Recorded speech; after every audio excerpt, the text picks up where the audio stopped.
নমস্কার। আমি আজকে আলুর চপ বানাবো।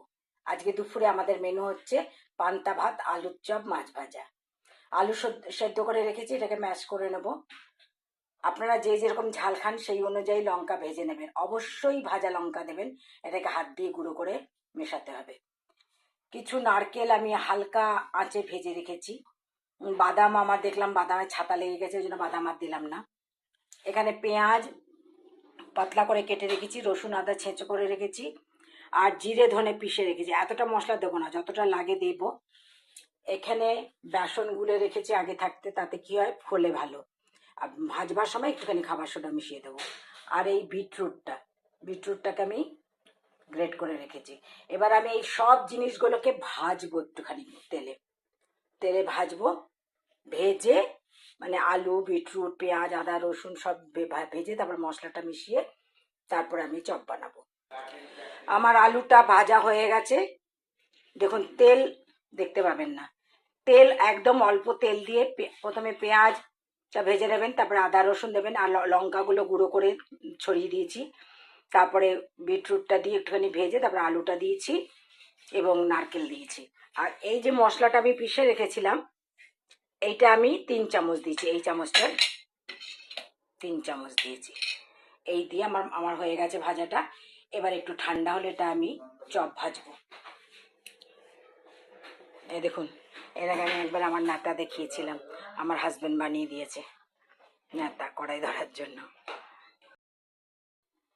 এই যে 17টা হয়েছে। আমি দেখুন একটু মোটা মোটা করেই করি। আর এখানে বেসনে আর এই যে তেল গরম হয়ে গেছে। আমি যখন আমার হোম ডেলিভারি করতাম তখনও কিন্তু আমি এরকমই চপ বানাতাম, এইরকমই এত মোটা মোটা করে। তো আমি 10 টাকা করে পিস নিতাম বলে আমি অনেক শুনেছি যে অনেকে নাকি আমার পেছনে বলে আমি নাকি দাম বেশি নিই। তো দোকানের চপ আর আমার চপের সাথে তারা তো তুলনা করে দেখেনি কখনো। যাই হোক, এই চপ আমার বাড়িতে মানে খুব খুব তৈরি করা হতো এয়ারফোর্সে থাকতে, কারণ আমাদের এয়ারফোর্সের ক্যাম্পগুলো দূরে হয় সিটি থেকে, আর তখন এত টোটো বা বাস ছিল না। তো আমাদেরকে মিষ্টি থেকে শুরু করে এই চপ সিঙ্গারা সব আমরা ঘরে বানাতাম।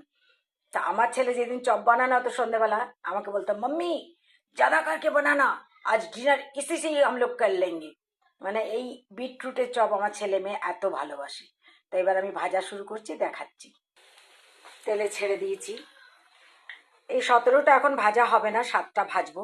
বাকিগুলো আমি ডিপ ফ্রিজে রেখে দেবো, পরে পরে একদিন বানিয়ে খাওয়া যাবে। এখন আপনারা ডিপ ফ্রিজে রেখে দিতে পারেন এগুলোকে বানিয়ে। তো আজকে এখন 7টা ভাজা হবে। আমার আলুর চপ রেডি।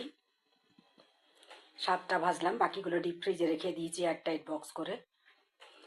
তো আপনারা আমার রেসিপি দেখলেন, ভালো লাগলে বানিয়ে খাবেন।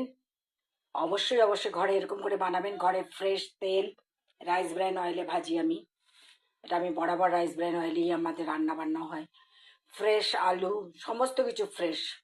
তো এটা শরীরের পক্ষে অতটা ক্ষতিকর নয়, যদিও ফ্রাইড জিনিস শরীরের পক্ষে ক্ষতিকর, তবুও বলছি এক আধ দিন খেলে মাসে কোনো ক্ষতি নেই। আর হবে আমাদের মাছ ভাজা আর লঙ্কা ভাজা। এই হচ্ছে আজকে আমাদের খাবার। তাহলে আসি তাহলে।